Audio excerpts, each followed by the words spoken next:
Hello students, IAS Vashishth welcome you all on the platform of G centric.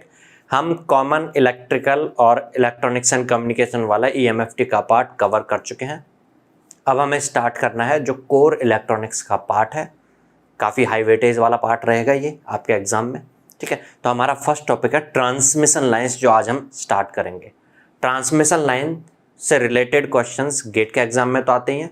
उसके अलावा आप other exams attempt करते हो, इसरो का एग्जाम देते हो, बार्क का जो नॉन गेट एग्जाम है हर साल होता है वो आप अटेम्प्ट करते हो, इसरो का भी हर साल करीब करीब होता है ये एग्जाम, ठीक है, वो आप अटेम्प्ट करते हो। या इंजीनियरिंग सर्विसेज का एग्जाम अगर देते हो तो ट्रांसमिशन लाइन्स के क्वेश्चंस कंफर्म आते ही आते हैं एग्जाम में, ठीक है। ये टॉपिक समझना भी इतना टफ नहीं है और समझने के बाद क्वेश्चंस अटेम्प्ट करना भी इतना कोई टफ नहीं है। आप आराम से इसके क्वेश्चंस कर सकते हो, अच्छे से समझा हुआ है तो हमारा ऑब्जेक्टिव रहेगा कि ट्रांसमिशन लाइन का कोई भी क्वेश्चन कोई गलत ना हो। तो हम स्टार्ट कर रहे हैं अभी। ट्रांसमिशन लाइन क्या होती है, ये पहले बेसिक हमने जब इंट्रोडक्शन देखा था, सिलेबस देखा था, तो उसमें समझ ही लिया था क्या हुआ था। एक सोर्स पॉइंट से एक डेस्टिनेशन पॉइंट तक हमारी इलेक्ट्रोमैग्नेटिक एनर्जी जो है उसको अगर हमें ट्रांसमिट करना हो तो उसके लिए गाइड करने के लिए जो डिवाइस यूज में लेते हैं हम, दैट इज ट्रांसमिशन लाइन्स।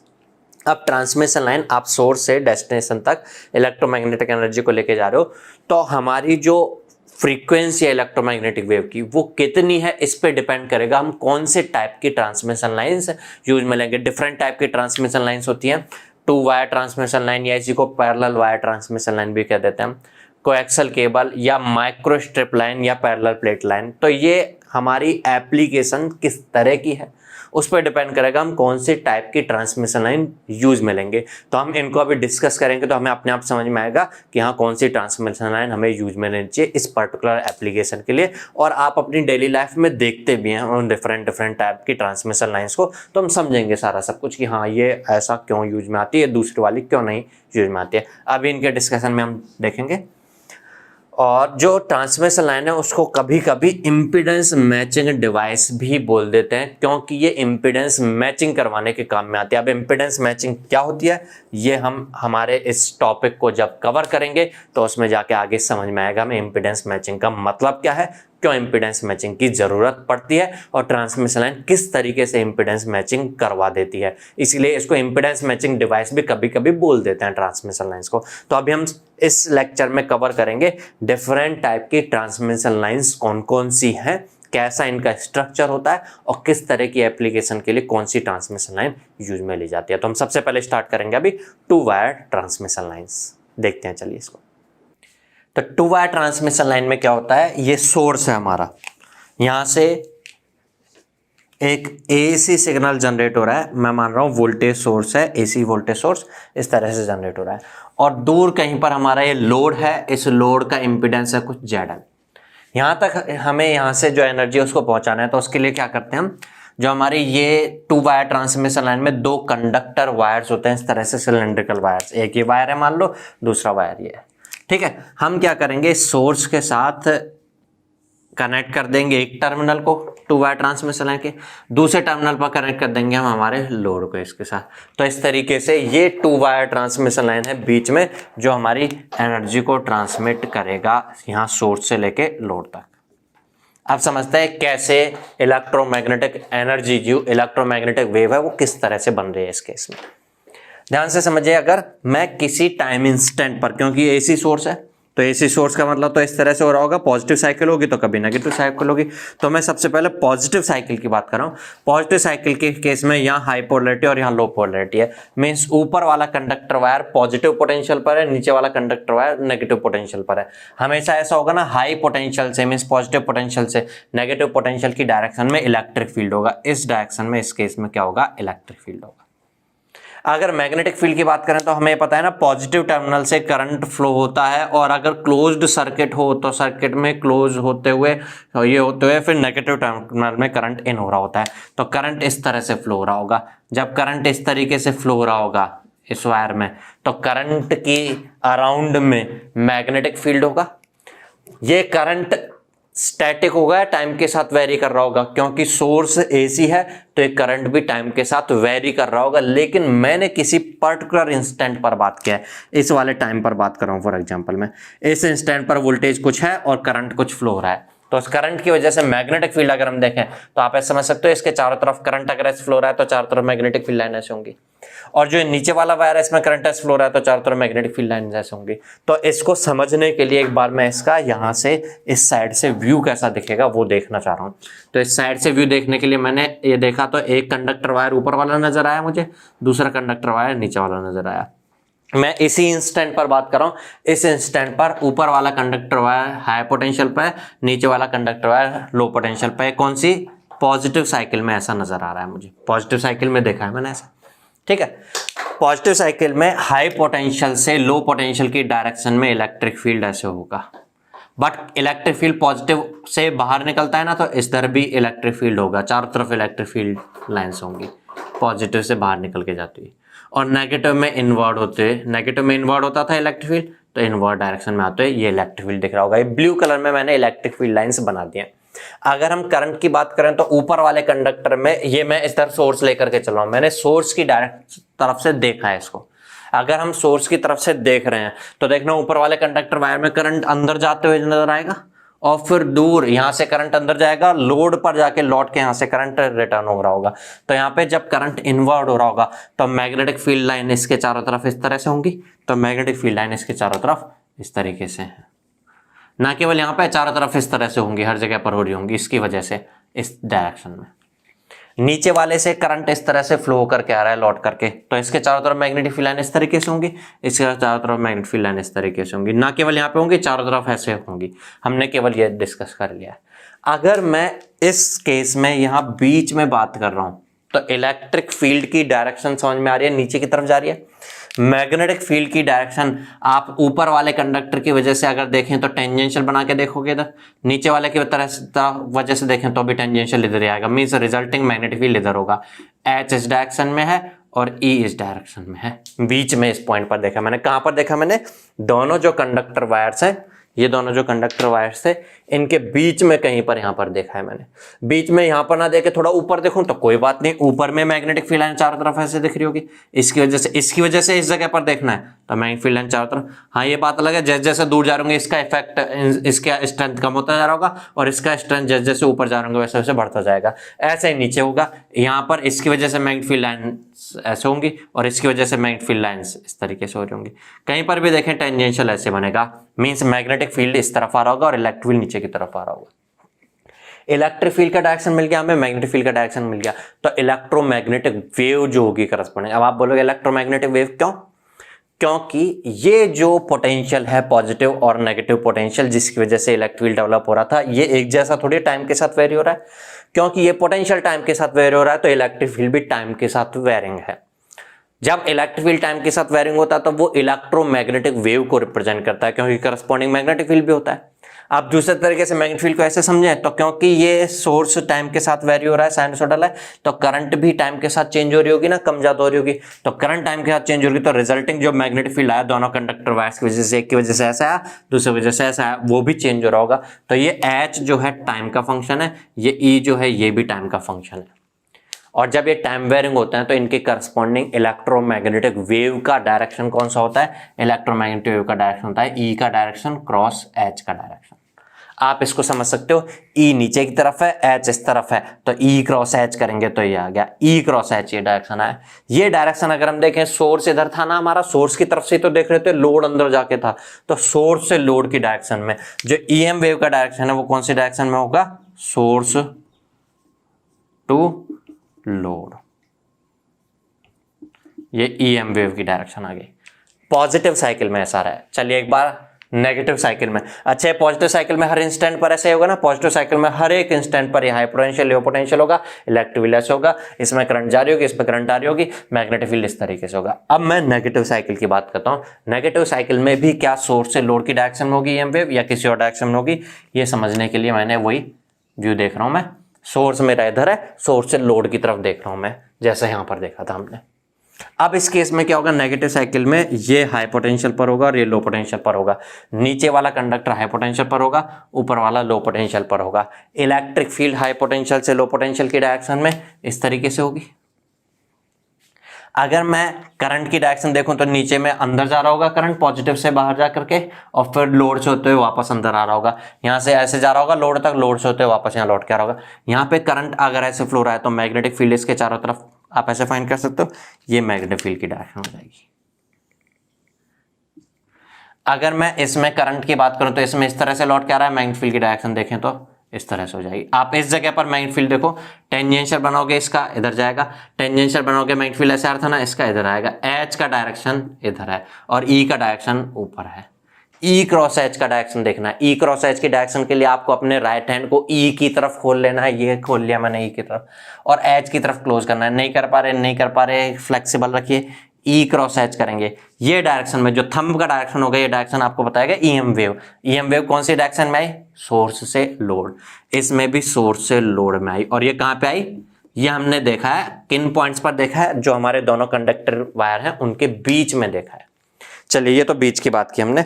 अगर हम और कहीं पर देखना चाहें, जैसे हमारे ये दोनों कंडक्टर वायर थे, दिख रहे थे आपको, हमने बीच के पॉइंट्स पर देखा, चाहे पॉजिटिव साइकिल हो या नेगेटिव साइकिल हो, आप सोर्स हो मैं लोड हूं, सोर्स से लोड की डायरेक्शन में ईएम वेव है। हम चाहते भी यही थे ना कि हमें इलेक्ट्रोमैग्नेटिक एनर्जी को ट्रांसफर करना है सोर्स से लोड की तरफ।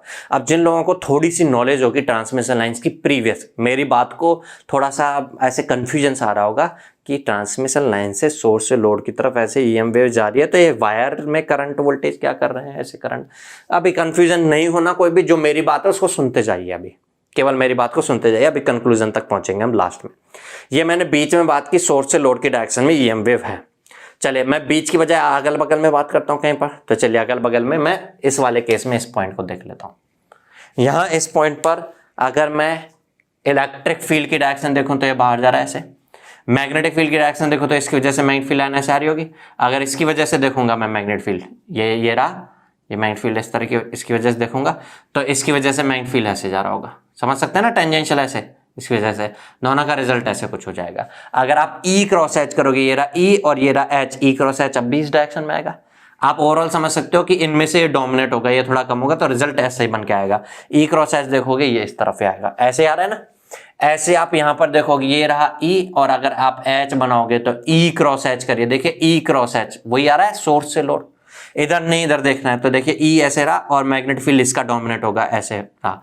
ई क्रॉस एच देखोगे, ई क्रॉस एच ये रहा, किसी भी जगह पर देख लो, मतलब हमारे जो वायर है उस वायर के जस्ट बीच में कहीं पर देखो तब भी ईएम वेव इधर है, अगल बगल में ऊपर की तरफ देखो या नीचे की तरफ कहीं पर देखो, इलेक्ट्रोमैग्नेटिक वेव इसी डायरेक्शन में है, ये इलेक्ट्रोमैग्नेटिक रेडिएशन से जा रहा है। मतलब आपने अगर कोई एसी सोर्स के साथ इसको कनेक्ट कर दिया है हमारे वायर को, और ये मैं अगर लोड हूं, तो इन वायर के चारों तरफ इलेक्ट्रोमैग्नेटिक वेव्स हैं, इलेक्ट्रोमैग्नेटिक रेडिएशन है, जो आप सोर्स से मुझ लोड तक आ रहा है। हमारा ऑब्जेक्टिव यही था, सोर्स से लोड की डायरेक्शन में इलेक्ट्रोमैग्नेटिक एनर्जी को ट्रांसफर करना।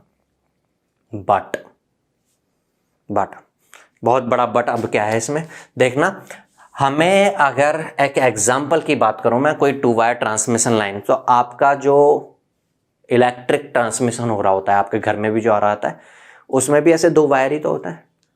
2 वायर ट्रांसमिशन लाइन के थ्रू आपका रूम पे फैन जो लगा हुआ है, उस फैन तक 2 वायर्स ही तो इस तरह से आ रहे हैं, ये लोड एक तरह से फैन है। और ये सोर्स की बात करें तो आपके पावर हाउस मान सकते हो, पावर हाउस से आपके ट्रांसफार्मर तक आ रहा है कॉलोनी की, वहां से आप कह सकते हो कि वहां से सोर्स से आ रहा है, इस तरह से 2 वायर्स के थ्रू आ रहा है। अब आपके फैन तक, आपके फैन को देखिएगा, आप अपने रूम के ऊपर देखिएगा, आपके फैन तक इस तरह से वायर्स से जो आ रहा है सिग्नल इस तरीके से, उन वायर के चारों तरफ इलेक्ट्रोमैग्नेटिक रेडिएशन है, ये आपका क्या है, फैन है। क्या आपका फैन इन इलेक्ट्रोमैग्नेटिक वेव्स को, इन इलेक्ट्रोमैग्नेटिक रेडिएशंस को रिसीव करता है क्या?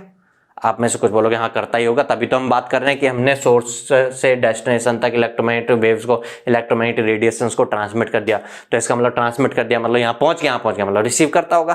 क्या आपके फैन में एंटेना लगा होता है जो ऐसे रिसीव कर लेता है? इलेक्ट्रोमैग्नेटिक रेडिएशंस को रिसीव करता है एंटेना।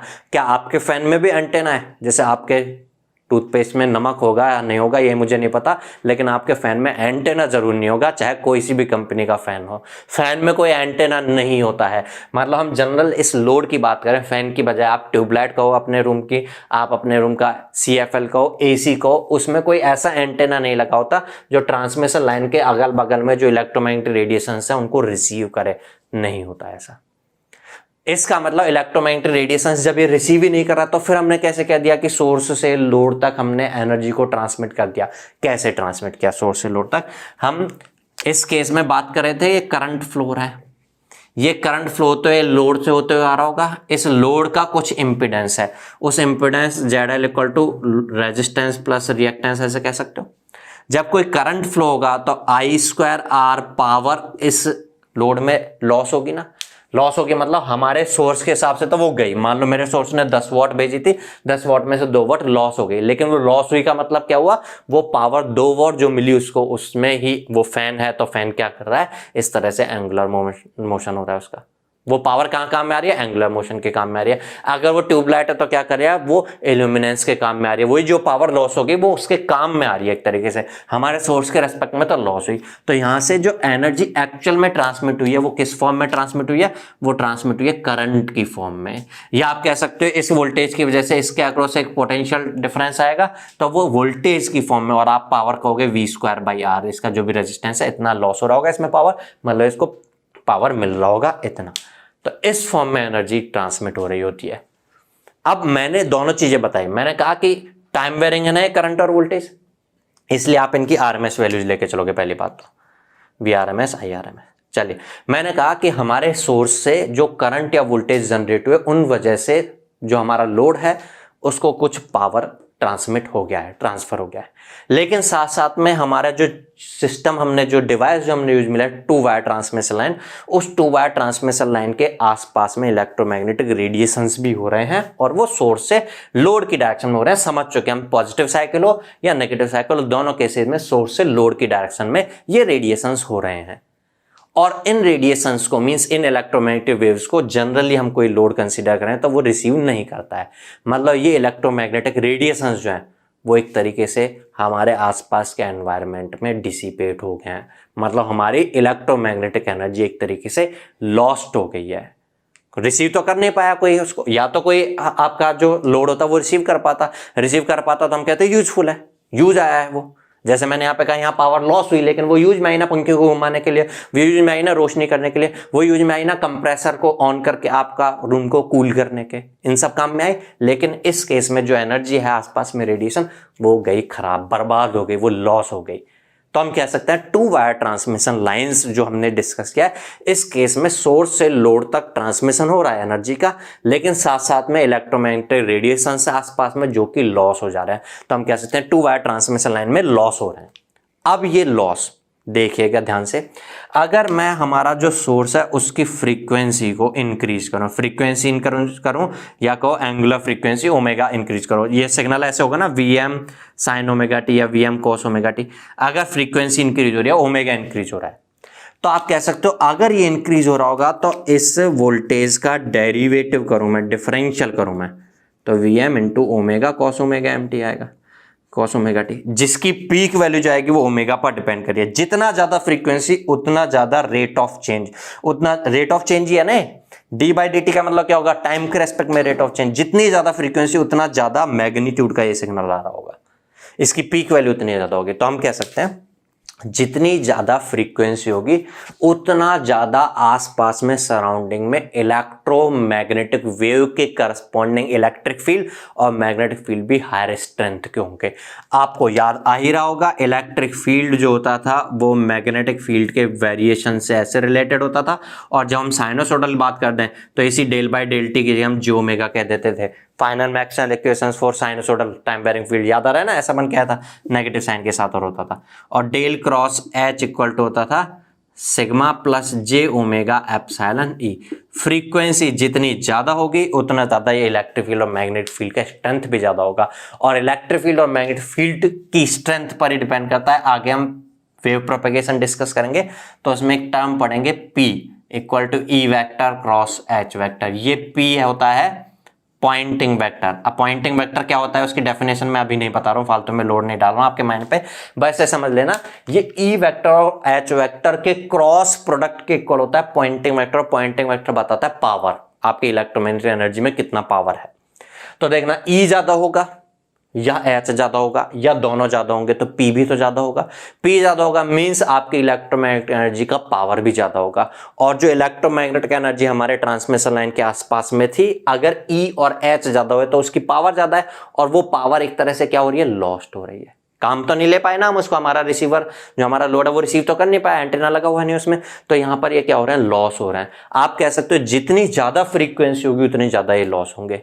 इसलिए अगर टू वायर ट्रांसमिशन लाइन के कंस्ट्रक्शन को समझना चाहें, हमें समझ में आ गया दो वायर्स होते हैं, इस तरह से सोर्स से एक टर्मिनल को कनेक्ट करते हैं, लोड तक लेके जाते हैं, दोनों कंडक्टर वायर्स होते हैं, बीच में जनरली फ्री स्पेस होता है या कोई डाइलेक्ट्रिक फील्ड हो सकता है, ठीक है। और इस टू वायर ट्रांसमिशन लाइन में हम देखें तो चाहे पॉजिटिव साइकिल हो या नेगेटिव साइकिल हो, सोर्स से लोड की डायरेक्शन में इलेक्ट्रोमैग्नेटिक एनर्जी का डायरेक्शन होता है। बट ये इलेक्ट्रोमैग्नेटिक वेव्स रिसीव नहीं हो सकते एंटीना में, इसलिए लॉस हो जाती हैं, जो कि इंक्रीज होंगी with increase in the frequency of the signal to be transmitted. फिर क्वेश्चन आया जाता है कि लोड तक फिर एनर्जी कैसे ट्रांसमिट हुई, अगर ये लॉस ही हो गई है तो एनर्जी ट्रांसमिट हुई है in terms of time varying current and time varying voltage across the load. Load में से टाइम वेरिंग करंट जो फ्लो हो रहा है या लोड के अक्रॉस जो टाइम वेरिंग वोल्टेज डेवलप हो रहा है उसकी फॉर्म में एनर्जी मिल रही है, उसकी फॉर्म में पावर मिल रही है हमारे लोड को, लेकिन साथ साथ में लॉस भी हो गई है, और ये लॉस इंक्रीज हो रहा है with increase in the frequency. तो फिर अब इसकी एप्लीकेशन होगी या नहीं होगी टू वायर ट्रांसमिशन लाइन की? हाँ बिल्कुल हम इसको यूज में लेंगे, लेकिन उन केसेस में यूज में लेंगे जहां पर जो आसपास में रेडिएशन लॉस हो रहा है वो कम से कम हो। मान लो हमारे पावर यहां से ट्रांसमिट कर रहे हैं हम 10 वॉट, और 10 वॉट में से मान लो इधर तक पहुंचाते पहुंचाते 8 वॉट तो लॉस ही हो गई, फालतू ही खराब ही हो गई, केवल 2 वॉट पहुंच रही यहां तक, और जो 2 वॉट पहुंच रही है उसके बाद बची हुई 8 वॉट काम की नहीं है बल्कि वो लॉस हो गई। तो ये तो गड़बड़ बात है ना, ये तो खराब बात है, ऐसा नहीं होना चाहिए। तो हम कह सकते हैं जो लो फ्रीक्वेंसी के सिग्नल्स होंगे, फ्रीक्वेंसी अगर कम होगी तो फिर ये पॉइंटिंग वेक्टर कम होगा, तो आसपास में जो रेडिएशंस की वजह से लॉस जो हो रहे हैं वो भी कम होंगे। तो ऐसे एप्लीकेशंस जहां पर हमें लो फ्रीक्वेंसी के सिग्नल्स को ट्रांसमिट करना है वहां पर यूजफुल होगी ये टू वायर ट्रांसमिशन लाइन। जैसे आपका जो पावर सप्लाई हो रहा होता है पावर हाउस से आपके घर तक, जो डोमेस्टिक पावर सप्लाई होती है वो उसकी फ्रीक्वेंसी कितनी होती है, उसकी फ्रीक्वेंसी होती है 50 हर्ट्ज, और ये 50 हर्ट्ज फ्रीक्वेंसी बहुत कम है, बहुत ज़्यादा फ्रीक्वेंसी नहीं है, इतनी कम फ्रीक्वेंसी है। तो इस फ्रीक्वेंसी का अगर हम सिग्नल ट्रांसमिट करेंगे तो आसपास में जो रेडिएशन होगा वो हल्का फुल्का होगा, बहुत कम होगा, तो लॉस बहुत नेग्लिजिबल लॉस होंगे।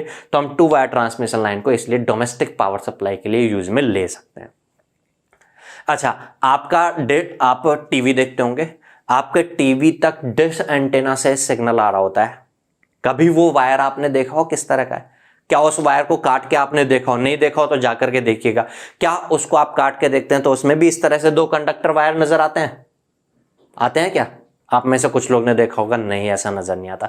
अच्छा, आपके फैन तक जो पावर सप्लाई आ रही है, आप अपना स्विच बोर्ड खोल करके देखिएगा, 2 वायर ही जा रहे होते हैं क्या? हाँ, वो टू वायर ट्रांसमिशन लाइन्स होती है। लेकिन फिर टीवी तक क्यों नहीं आ रहे 2 वायर?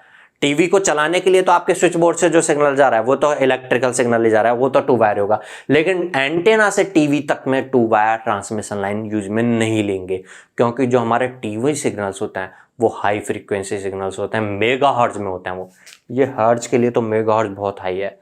अगर उसको भी हम 2 वायर ट्रांसमिशन लाइन से लेकर के आएंगे तो बहुत ज्यादा लॉस होगा। बहुत ज्यादा लॉस होगा मतलब आपका जो डिश एंटीना है वो कुछ सिग्नल रिसीव कर रहा है, कैच कर रहा है, उसने मान लो 10 मिलीवॉट सिग्नल कैच किया, और आपके एंटीना से आप अगर आपके टीवी तक 2 वायर ट्रांसमिशन लेके जाएंगे तो 10 मिलीवॉट में से बहुत सारा पावर लॉस हो जाएगा, टीवी तक पहुंचेगा नेग्लिजिबल, और टीवी तक जब सिग्नल ही नहीं पहुंचेगा तो फिर आपको कैसे दिखाई देगा कि वहां से क्या भेजा हुआ है, क्या ब्रॉडकास्ट हो रहा है? नहीं दिखाई देगा। इसलिए हम हाई फ्रीक्वेंसी के लिए इसको यूज में नहीं लेते हैं, लो फ्रीक्वेंसी के ट्रांसमिशन के लिए 2 वायर ट्रांसमिशन लाइन्स को यूज में लेते हैं। तो फिर टेलीविजन सिग्नल्स के लिए क्या यूज में लेना चाहिए? कोई दूसरी ट्रांसमिशन लाइन यूज में लेनी चाहिए। बनी होती है ना ट्रांसमिशन लाइन, एंटेना से लेकर टेलीविजन तक ट्रांसमिशन लाइन ही तो लगी होती है, तो वो ट्रांसमिशन लाइन कौन सी होती है? नेक्स्ट देखते हैं उसको। टेलीविजन सिग्नल के ट्रांसमिशन के लिए जो यूज में आती है ट्रांसमिशन लाइन वो होती है कोएक्सियल केबल। देखना कैसा होता है इसका स्ट्रक्चर। एक इस तरीके से एक सिलेंड्रिकल कंडक्टर वायर होगा, उसके अंदर एक दूसरा सिलेंड्रिकल वायर होगा, एक ये सिलेंड्रिकल वायर है, इसके अंदर दूसरा सिलेंड्रिकल वायर, ठीक है, जिससे दोनों आपस में टच ना हो जाए, इसलिए बीच में इन जनरल कोई dielectric means non conductive material field होगा। बीच में कंडक्टर डाल दिया फिर तो शॉर्ट हो जाएंगे, ठीक है, तो इनके बीच में कोई डाइलेक्ट्रिक मटेरियल होगा। अगर क्वेश्चन में आगे प्रॉब्लम्स हम डिस्कस कर रहे हो उनमें कोई डाइलेक्ट्रिक के बारे में कमेंट ना हो तो हम फिर एयर मान के चलेंगे। हालांकि प्रैक्टिकली एयर होने के केस में क्या होगा, आपने वायर को थोड़ा बहुत मोड़ा वोड़ा तो अंदर वाले के साथ बाहर वाला टच हो जाएगा, शॉर्ट हो जाएगा, इसलिए जनरली डाइलेक्ट्रिक फील्ड होता है। आपने देखा होगा टेलीविजन का वायर आप कट करके देखेंगे तो अंदर एक कॉपर वायर नजर आएगा सबसे पहले, फिर इस कॉपर वायर के चारों तरफ इस तरह से व्हाइट कलर की प्लास्टिक नजर आएगी, ठीक है, फिर उस व्हाइट कलर की प्लास्टिक के चारों तरफ इस तरह से जो आउटर वाला कंडक्टर वो जाल की फॉर्म में नजर आएगा, सीधे ना होकर के जाल। अब जाल क्यों बनाया, क्योंकि अगर ये जाल नहीं होता, ये सिंपल कंडक्टर होता तो थोड़ा सा मोड़ना पड़ता वायर, तो यहां पर स्ट्रेस आता, खिंचावट फील होती, तो खिंचाव की वजह से क्रैक हो जाता, आधा इधर से क्रैक हो गया, चलो आधा तो फिर भी अब कनेक्टेड है, फिर अगली बार थोड़ी देर बाद वहां यूं मोड़ना पड़ा अगर आपको तो यहां से भी क्रैक हो जाएगा, तो ऊपर वाला जो कंडक्टर वो धीरे धीरे इस तरह से 2-4 बार मोड़ेंगे तो क्रैक हो जाएगा। तो जाल की फॉर्म में इसलिए बना होता है आउटर वाला कंडक्टर। हम तो ऐसे सिंपल कंडक्टर कहेंगे लेकिन वो जाल की फॉर्म में इन जनरल प्रैक्टिकली कंस्ट्रक्टेड होता है। अब याद आ रहा होगा ऐसे होता है, और फिर जैसे बाहर रेडिएशन से कम हो, इसलिए फिर बाहर वापस से ब्लैक कलर की जनरली प्लास्टिक से इसको कवर किया होता है, ठीक है, रबर से प्लास्टिक से ऐसे कवर किया होता है। अब देखना इसमें भी क्या होता है, 2 कंडक्टर वायर हो गए, पहले दोनों कंडक्टर वायर अलग अलग सिलेंड्रिकल वायर थे पहले, 2 वायर ट्रांसमिशन।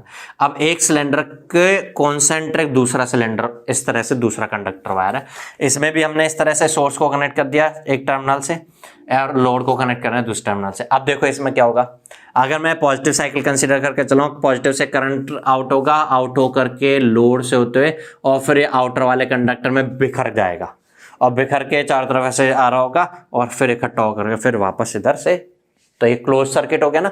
इस तरह से करंट फ्लो हो रहा होगा, करंट यहां से जब जा रहा है तो इसके अक्रॉस आई स्क्वायर आर कुछ लॉस हो रहा होगा, यहाँ इसके अक्रॉस कुछ वोल्टेज डेवलप होगा तो V square by R, V और आई यहाँ पे आरएमएस लेके चलेंगे, किसी इंस्टेंट पर लिया है मैंने तो वैसे टाइम के साथ वेरी हो रहा होगा, साइनोसोडल वेरी हो रहा होगा ना, इसलिए उनकी आरएमएस वैल्यूज होंगी। भाई इतनी सी थोड़ी सी नॉलेज तो होगी ना आपको नेटवर्क थ्योरी की कि टाइम के साथ वेरी हो रहे हैं तो आरएमएस वैल्यूज लेकर के चलते हैं, ठीक है। ऐसे इस लोड को हमें पावर ट्रांसमिट हो रही है, लेकिन क्या इस केस में भी रेडिएशन लॉसेज हो रहे हैं या नहीं हो रहे हैं, क्या इस केस में भी इलेक्ट्रोमैग्नेटिक वेव्स हैं या नहीं हैं, तो किस डायरेक्शन में, वो सब समझते हैं हम। चलिए हम दोनों केस लेके चलते हैं, पहले पॉजिटिव साइकिल। यहां पर मैं इसका इस तरह से क्रॉस सेक्शनल व्यू देख रहा हूं, एक इनर कंडक्टर है और एक आउटर कंडक्टर है, कुछ थिकनेस तो होगी हल्की फुल्की जितनी भी आउटर कंडक्टर की, चाहे जाल की फॉर्म में बनाओ चाहे सॉलिड की फॉर्म में बनाओ। चलिए अब मैं एक टाइम इंस्टेंट लेके चल रहा हूं पॉजिटिव साइकिल पर, तो पॉजिटिव साइकिल में इनर वाला कंडक्टर हाई पोटेंशियल पर है और आउटर वाला conductor negative means low potential पर है। इलेक्ट्रिक फील्ड होता है पॉजिटिव पोटेंशियल से नेगेटिव पोटेंशियल की डायरेक्शन में, तो पॉजिटिव से नेगेटिव की डायरेक्शन में इलेक्ट्रिक फील्ड होगा, पॉजिटिव से आउट हो रहा है और नेगेटिव पे इन आते हुए नजर आ रहा है, बिल्कुल सही बात है, ऐसा ही होता है, ऐसा हो रहा है। चलिए इलेक्ट्रिक फील्ड रेड कलर में आ गया। करंट की बात करें तो पॉजिटिव साइकिल में इधर से करंट अंदर वाले कंडक्टर में अंदर जा रहा है और फिर लोड से लौट करके इधर आ रहा है। हमने इधर सोर्स की तरफ देखा है, सोर्स हमारा इधर है, इधर से जब देख रहे हैं तो अंदर वाले में करंट इन हो रहा है और फिर लौट करके बाहर से बिखरते हुए आ रहा है वापस से। पूरे में फ्लो क्या आएगा, ऐसे नहीं कि यहाँ से फ्लो क्या जाए, पूरे में करंट इस तरह से फ्लो करके वापस लौट के आ रहा है। चलिए ये करंट जो गया है, करंट के जाने की वजह से जो मैग्नेटिक फील्ड होगा, राइट हैंड का thumb in the direction of current, magnetic field इसके चारों तरफ इस तरह से सर्कुलर डायरेक्शन में, तो इसके चारों तरफ मैग्नेटिक फील्ड लाइन इस तरीके से हो गई है। ये अंदर में ऐसे ही हो रही होंगी, कंडक्टर ऐसा है। अब बाहर वाले कंडक्टर में मैग्नेटिक करंट ऐसे फ्लो होकर के आ रहा है। अब करंट हर जगह से फ्लो क्या रहा है, मैं आप कह सकते हो कि इसको छोटे छोटे करंट के पार्ट्स में मान लो, ये करंट्स हैं, ये सारे जो हैं इन सबको मिला जुलाकर टोटल करंट बन रहा है। तो मैं एक करंट की एलिमेंट की वजह से बात करूं तो ये इधर बाहर फ्लो क्या रहा है, तो इसकी वजह से मैग्नेटिक फील्ड लाइंस जो होंगी इसके चारों तरफ कुछ ऐसे होंगी। एग्री इस बात से? इसके पड़ोस वाले मैग्नेट करंट एलिमेंट की वजह से मैग्नेटिक फील्ड लाइन इस तरीके से होंगी। उसके पड़ोस वाले की वजह से इस तरीके से होंगी। हालांकि ऐसे दूर दूर नहीं होंगे, बहुत पास पास हैं। मैंने समझने के लिए एक बार ये दो मान लिया, इन करंट एलिमेंट्स की बात कर रहा हूँ। इसकी वजह से मैग्नेटिक फील्ड इधर है, इसकी वजह से मैग्नेटिक फील्ड इधर है, दोनों की वजह से ऐसा होगा ना, ऐसे आ रहा होगा, ऐसे आ रहा होगा। अंदर की तरफ देखते हैं, अंदर की तरफ ये दोनों कंपोनेंट एक दूसरे को सपोर्ट करके इसके डायरेक्शन में जा रहे हैं ना। मैं यहां पर बात करूं अगर, तो अंदर वाले करंट की वजह से मैग्नेटिक फील्ड जिस डायरेक्शन में आ रहा है, इस एलिमेंट की वजह से भी उस डायरेक्शन में आ रहा है, सपोर्ट कर रहा है। मैं यहां पर बात करूंगा तो इसकी वजह से जिस डायरेक्शन में आ रहा है, मैं अगर यहां पर बात करूंगा इस जगह पर, तो इसकी वजह से तो ऊपर जा रहा था यूं, समझ में आ रहा है ना, यूं, और इसमें करंट यूं फ्लो करके आ रहा है, तो इसकी वजह से ऊपर जा रहा है। दोनों सपोर्ट करते हैं, मतलब सपोर्ट करके ओवरऑल इसी डायरेक्शन में बन होंगे। बाहर की बात करोगे अगर आप, तो इसमें इस करंट की वजह से बाहर में जो मैग्नेटिक फील्ड लाइन बनेगी, मैं इसके पूरी दुनिया में बनेगी ना, इसके चारों तरफ मैं यहां पर बात कर रहा हूं, तो इनर वाले कंडक्टर की वजह से जो मैग्नेटिक फील्ड बनेगा और आउटर की वजह से जो बनेगा, एक दूसरे को अपोज करते हुए कैंसल आउट कर रहे हैं, एक दूसरे को कैंसल आउट कर रहे हैं। इसलिए आउटर में जो मैग्नेटिक फील्ड होगा, क्योंकि इनर कंडक्टर और आउटर कंडक्टर के मैग्नेटिक फील्ड अपोजिट डायरेक्शन में, इसलिए रिजल्टेंट मिनिमाइज होकर क्या रहा होगा, कम से कम हो रहा होगा, नेग्लिजिबल होगा। आप कह सकते हो नेग्लिजिबल है, इसलिए जीरो होगा। दूसरी बात, इन्हीं कंपोनेंट्स की बात करते हैं। इसकी वजह से मैग्नेटिक फील्ड ऐसा है, इसकी वजह से मैग्नेटिक फील्ड ऐसा है, तो यहां पर ये एक दूसरे को अपोज कर रहे हैं, एक बाहर की तरफ जा रहा है, एक अंदर की तरफ जा रहा है, एक दूसरे को कैंसिल कर दे रहा है। ओवरऑल आप कह सकते हो कि आउटर वाला जो कंडक्टर वायर है, उसके अंदर तो मैग्नेटिक फील्ड और इलेक्ट्रिक फील्ड दोनों है, लेकिन उसके बाहर में जो मैग्नेटिक फील्ड है वो जीरो हो गया है। इलेक्ट्रोमैग्नेटिक वेव होने के लिए केवल इलेक्ट्रिक फील्ड नहीं, इलेक्ट्रिक फील्ड और मैग्नेटिक फील्ड दोनों होने चाहिए। अगर एक भी चीज जीरो हो जाएगी तो फिर E क्रॉस H पावर, अभी मैंने बताया था पोटेंशियोमीटर, समझेंगे आगे जाके हम नेक्स्ट टॉपिक में इसको, नेक्स्ट टॉपिक मतलब नेक्स्ट यूनिट में। तो जब E या H में से कुछ भी जीरो हो जाएगा तो पावर तो इलेक्ट्रोमैग्नेटिक वेव की जीरो ही होगी ना। समझ में आया बातें? अब पावर इलेक्ट्रोमैग्नेटिक वेव कहां पर है, अंदर है। अंदर में जो होगी उसके बारे में देखते हैं हम, किसी भी जगह पर उठा के देख लेता हूं, मैं यहां पर देख लेता हूं। इलेक्ट्रिक फील्ड का डायरेक्शन ये, मैग्नेटिक फील्ड इसका टेंजेंशियल बनाओगे ऐसे है। E क्रॉस H का डायरेक्शन देखना, E नीचे जा रहा है ऐसे और H ऐसे आ रहा है। E क्रॉस H, अपने राइट हैंड को E की तरफ लेके गए, H की तरफ क्लोज किया, ये E क्रॉस H का डायरेक्शन है। यहां ना देख के यहां देखते हैं, चलिए। ये मैग्नेटिक फील्ड की डायरेक्शन थी, मैग्नेटिक फील्ड ऐसे ऊपर जा रहा है, ये इलेक्ट्रिक फील्ड ऐसे जा रहा है। E क्रॉस H करें, E की डायरेक्शन में अपने राइट हैंड को खोल लिया, चले खोल लिया मैंने। H की तरफ ऐसे तो क्लोज होने पर ऐसे क्लोज होगा, E क्रॉस H, ये इलेक्ट्रोमैग्नेटिक वेव है। अंदर में कहीं पर भी देख लो, ये देखोगे ऊपर E क्रॉस H, ये देखोगे E cross H, electromagnetic wave direction इस डायरेक्शन में, इधर सोर्स था उधर डेस्टिनेशन था, मीन सोर्स टू डेस्टिनेशन है, बट कहां पर है, इनसाइड ऑफ आउटर कंडक्टर। जो आउटर सिलेंडर जो था कंडक्टर, उसके अंदर ही है, उसके बाहर जीरो है, उसके बाहर नेग्लिजिबल हो गया था। पॉजिटिव साइकिल के बाद अगर ये चीज नेगेटिव साइकिल में हम एनालाइज कर लेते हैं, हम नेगेटिव में भी समझ में आ जाएगा ऐसे ही। नेगेटिव साइकिल में ये इनर वाला कंडक्टर, ये आउटर वाला कंडक्टर, इसकी कुछ थिकनेस है, अभी मैं सीधे सीधे ऐसे समझ ले रहा हूँ। इनर कंडक्टर नेगेटिव पोटेंशियल पर होगा, आउटर कंडक्टर अब पॉजिटिव पोटेंशियल पर होगा। पॉजिटिव पोटेंशियल से नेगेटिव पोटेंशियल की डायरेक्शन में ये इलेक्ट्रिक फील्ड होगा, ये ग्रीन कलर मैंने बनाया इलेक्ट्रिक फील्ड। अब इनर वाले कंडक्टर से लौट के आ रहा हो करंट, आउटर में जाएगा, लोड से होते हुए इनर कंडक्टर से लौट के आएगा, क्योंकि साइकिल अब ऐसे हो गया, पॉजिटिव नेगेटिव, उल्टी साइकिल हो गया, नेगेटिव साइकिल हो गया। जब इनर में कंडक्टर में लौट के आ रहा होगा करंट, तो मैग्नेटिक फील्ड लाइंस देखिएगा ऐसे आ रहा है, तो मैग्नेटिक फील्ड लाइंस इस तरीके से होगी, और इसमें अंदर जा रहा है तो मैग्नेटिक फील्ड लाइन ऐसे और की होगी। अंदर में बात करें तो ये डायरेक्शन और इसकी वजह से जो डायरेक्शन है सपोर्ट करते आ रही होंगी।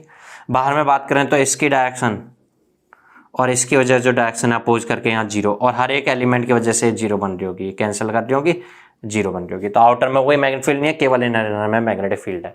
इसलिए इनर में मैग्नेटिक फील्ड है, तो E क्रॉस H मतलब इलेक्ट्रोमैग्नेटिक वेव है कुछ, जिसका डायरेक्शन अगर हम देखें किसी भी जगह पर उठा के देख लेते हैं, मान लो इस डायरेक्शन में यहाँ पर देखते हैं, ये E का डायरेक्शन था पॉजिटिव से नेगेटिव, और ये टेंजेंशियल बनाओगे H का डायरेक्शन है। E क्रॉस H देखिए, E अब ऊपर नहीं है, H है, ये तो E किधर है, इधर है।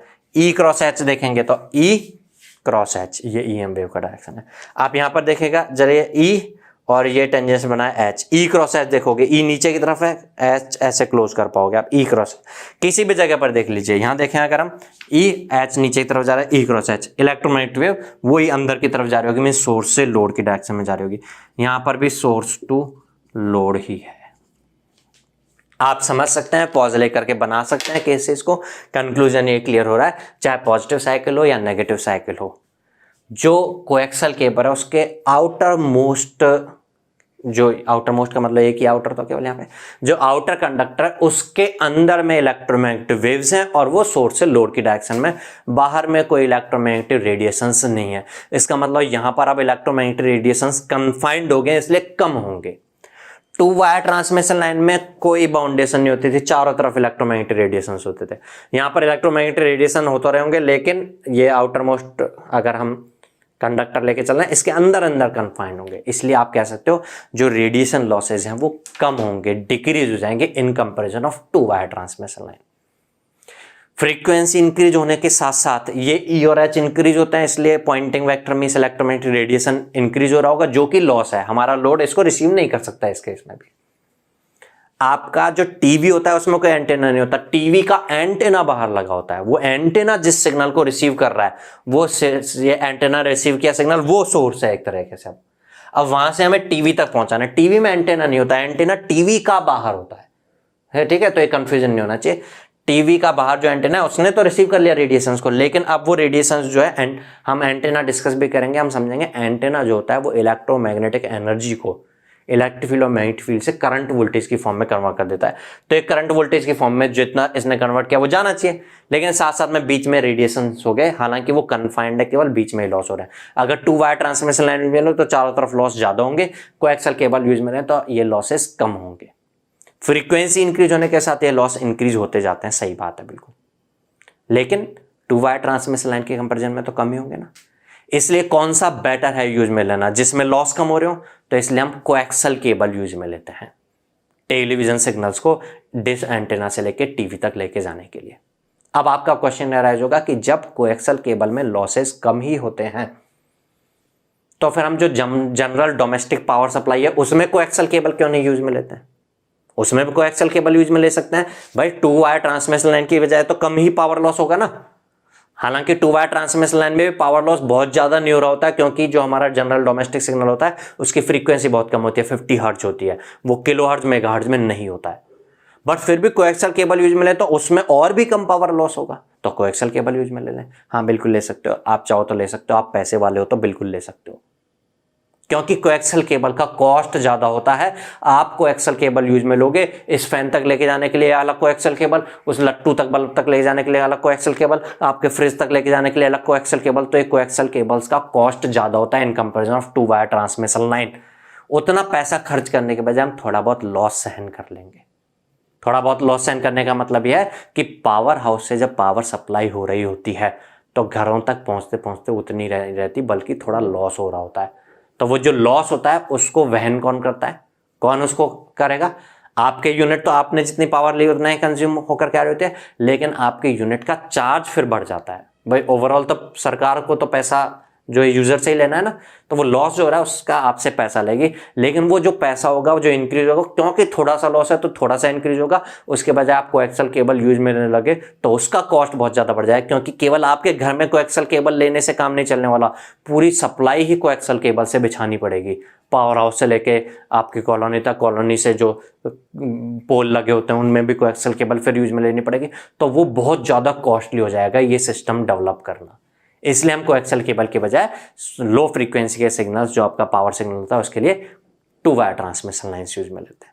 चलिए, तो ये दोनों एप्लीकेशंस कैसे कैसे डिफरेंट है ये समझ में आया होगा, ये समझ में आ गया होगा। आप इसके लिए एग्जांपल लिख सकते हो, जैसे उसके लिए हमने एग्जांपल लिखा था कहाँ यूज में लेते हैं, हमने लिखा था डोमेस्टिक पावर सप्लाई के लिए, इसके लिए आप यूज में लिख सकते हो एग्जाम्पल, एप्लीकेशन कहाँ पर इसका होता है, तो it is used in television transmission from antenna to television set.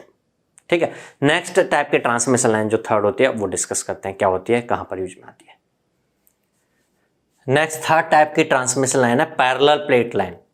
इसमें क्या होता है, जो जैसे टू वायर ट्रांसमिशन लाइन में दो कंडक्टर वायर्स होते थे, सिलेंड्रिकल वायर, ऐसे ना होकर के दो कंडक्टर प्लेट्स होंगी। एक प्लेट होगी, ये प्लेट आपको समझ में आ रही होगी इस तरीके से, और एक ये दूसरी प्लेट होगी। एक प्लेट से एक टर्मिनल कनेक्ट कर देंगे हम, दूसरी प्लेट से दूसरा टर्मिनल कनेक्ट कर देंगे सोर्स का, और ऐसा ही डेस्टिनेशन पर लोड को कनेक्ट कर देंगे। फर्क बस इतना सा है, वहां पर दो सिलेंड्रिकल वायर थे, यहाँ पर दो प्लेट्स हैं।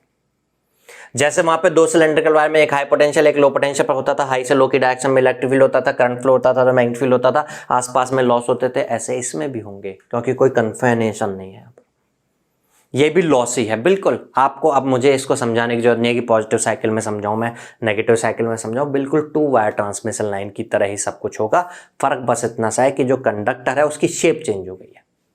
अब आपने ये कहीं पर देखा है कि यूज में आते हुए पैरेलल प्लेट लाइन, इसको माइक्रोस्ट्रिप लाइन भी बोल देते हैं। क्यों बोलेंगे वो बाद में समझेंगे, पहले पैरेलल प्लेट लाइन से तो नाम से समझ में आ रहा होगा, 2 पैरेलल प्लेट्स हैं। कहीं यूज में आते हुए देखा है, कहीं पर मुझे तो याद नहीं आ रहा कहीं पर यूज में लेते हुए मैंने देखा हो डेली लाइफ में।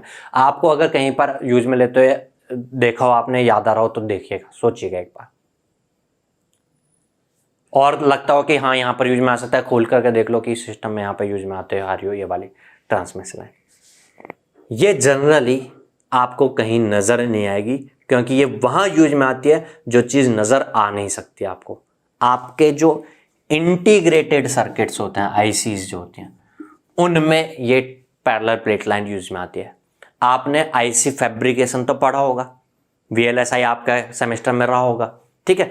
तो वहां पे आपने देखा होगा कि मान लो एक ये मॉस है, मॉस बनाया आपने, एक ये दूसरा मॉस बनाया, इसके सोर्स ड्रेन जो भी हैं इनसे दूसरे को कनेक्ट करना है, या इसी के अंदर में भी हम बनाते हैं फैब्रिकेशन में। तो जब कनेक्शन करना होता है तो बोलते हैं एक मेटल प्लेट लगाई, फिर SiO2 की लेयर बिछाई, फिर एक मेटल प्लेट लगाई। आपको कनेक्शन करना होता है तो ऐसे करते हो ना, एक मेटल प्लेट, फिर SiO2 की लेयर, फिर मेटल प्लेट। क्या ये वही 2 मेटल प्लेट्स हो गई? और SiO2 क्या होता है? एक डाइलेक्ट्रिक होता है, बीच में इनको आपस में शॉर्ट ना हो जाए इसलिए बीच में डाइलेक्ट्रिक फील्ड रहता है, तो SiO2 वो डाइलेक्ट्रिक हो गया। तो ये वहां यूज में आ रही थी आईसी में। अब आईसी में आपको कहां दिखेगी? ये नहीं देख सकती ना, आईसी इतनी छोटी सी होती है, उसमें इतने सारे हजारों लाखों कनेक्शंस, हजारों लाखों छोटे छोटे एलिमेंट्स, सीमॉस, बीजेटी ये सब बने होते हैं। उनसे एक बीजेटी से दूसरे सीमॉस तक, या एक सीमॉस से दूसरे सीमॉस तक आपको अगर सिग्नल को ट्रांसमिट करना है तो सोर्स और डेस्टिनेशन यही हो गए, उनके बीच में फिर आपकी ये माइक्रोस्ट्रिप लाइन यूज में आती है। बाकी अगर मैं बाकी सब चीज़ों की बात करूं तो फ्रीक्वेंसी जैसे जैसे बढ़ेगी, लॉस इसमें भी इंक्रीज होंगे, रेडिएशन लॉसेस। क्लियर है यहां तक की बात? ठीक है। तो अब इसके बारे में ऐसा कुछ ज़्यादा डिस्कस करने की जरूरत नहीं है। हमने अभी इस लेक्चर में किस किस टाइप की जनरली ट्रांसमिशन लाइंस होती हैं वो कवर कर लिया है। तीनों टाइप की ट्रांसमिशन लाइंस को माइंड में लेकर के आइएगा। क्या मैं कुछ पॉइंट बोल रहा हूँ सही बोल रहा हूँ? ट्रांसमिशन लाइन में 2 कंडक्टर्स होते हैं, चाहे वो दोनों कंडक्टर वायर हो, या वो 2 कंडक्टर सिलेंडर्स हो कोएक्सियल केबल में, या वो 2 कंडक्टर प्लेट्स हो। दूसरी चीज, पहली चीज है समझ में। दूसरी चीज, दो कंडक्टर्स होते हैं, उनके बीच में डाइलेक्ट्रिक होता है। 2 वायर ट्रांसमिशन लाइन में हो सकता है कोई डाइलेक्ट्रिक ना हो इन जनरल, बट फिर भी आप 2 वायर ट्रांसमिशन लाइन कभी भी देखोगे तो दोनों वायर टच ना हो जाए, इसलिए उनको कोटिंग की होती है ना, तो वही कोटिंग आप मान सकते हो, बीच में डाइलेक्ट्रिक आ गया। या पहले मोबाइल जो होता था, जो लैंडलाइन के यूज में लेते थे, उसमें भी ऐसा होता था, एक वायर दूसरा वायर इसको इस तरह से होता था और बीच में यहाँ पर ये कनेक्टेड होता था, काले रंग का होता था। देखा हो तो आपने किसी का पुराना घर पे लैंडलाइन कनेक्शन हुआ होगा तो उसका लैंडलाइन का वायर इस तरह से स्ट्रिप सी बनी होती थी, बीच में डाइलेक्ट्रिक होता था, दोनों वायर्स होते थे। तो जनरली क्या होता है, बीच ये दोनों वायर जो होते हैं, ऐसा नहीं कि नंगे वायर हो, हम बोल देते हैं ना नंगे था तो आपस में टच हो जाएंगे, तो इनके तरफ भी डाइलेक्ट्रिक रहता है इन दोनों के बीच में, जिससे आपस में टच ना हो जाए, तो डाइलेक्ट्रिक होता है। ये चीज, दूसरी चीज आपने पकड़ी। तीसरी चीज हमने पकड़ी कि जब भी हम सिग्नल ट्रांसमिट करेंगे तो एक तरफ सोर्स कनेक्ट करेंगे और जहां तक ट्रांसमिशन करना है वहां पे दूसरी तरफ लोड के दोनों एक वायर से एक टर्मिनल, दूसरे वायर से दूसरा टर्मिनल कनेक्ट करेंगे। इसलिए आगे से रिप्रेजेंटेशन में हम कौन सी ट्रांसमिशन लाइन यूज में ले रहे हैं ये बात नहीं करेंगे, बल्कि बात करेंगे ऐसे बोल देंगे, ये एक वायर है दूसरा वायर है। अब ये 2 वायर हों, एक सिलेंडर के ऊपर दूसरा सिलेंडर चढ़ा हुआ हो, या 2 प्लेट्स हो, हमने 2 कंडक्टर्स को ऐसे रिप्रेजेंट कर देंगे। ये ट्रांसमिशन लाइन का रिप्रेजेंटेशन होगा आगे से जनरल। बीच में कोई डाइलेक्ट्रिक अगर फील्ड है तो उसके बारे में कमेंट किया जाएगा क्वेश्चंस में, या हम बता रहे होंगे जब हम किसी दूसरे को बता रहे होंगे चीजें, और आगे सिस्टम बनाते टाइम लोड कैसे लगेगा, सोर्स कैसे लगेगा, वो हम समझ ही चुके हैं। अब हमें इस चैप्टर में इस पर्टिकुलर कोई ट्रांसमिशन लाइन, चाहे वो 2 वायर टाइप की हो, या कोएक्सियल केबल हो, या पैरेलल प्लेट हो, या किसी भी और भी तरह की हो, उस ट्रांसमिशन लाइन को अगर हमें हमारे सिस्टम में यूज में लेना है, सिस्टम सिस्टम बनाने का मतलब क्या होगा, आप एक लोड तक सोर्स से सिग्नल ले जाना चाहते हो, तो सिस्टम के डेवलपमेंट के लिए आप कौन सी ट्रांसमिशन लाइन यूज में लेने जा रहे हो, उसके कुछ पैरामीटर्स होंगे, कुछ स्पेसिफिकेशंस होंगे। सिस्टम बनने के बाद कुछ स्पेसिफिकेशंस बन करके आएंगे, तो ये सारे पैरामीटर्स डिस्कस करते करते हमारा यूनिट खत्म होगा, धीरे धीरे आगे बढ़ेंगे। तो हम सबसे पहले डिस्कस करेंगे प्राइमरी पैरामीटर, जो सबसे प्राइमरी चीजें हैं क्या होती हैं। तो नेक्स्ट लेक्चर में मिलते हैं हम primary parameters of transmission lines के साथ। उसके बाद हम और डिफरेंट टाइप के ट्रांसमिशन लाइंस करेंगे। तो गुड बाय, थैंक यू।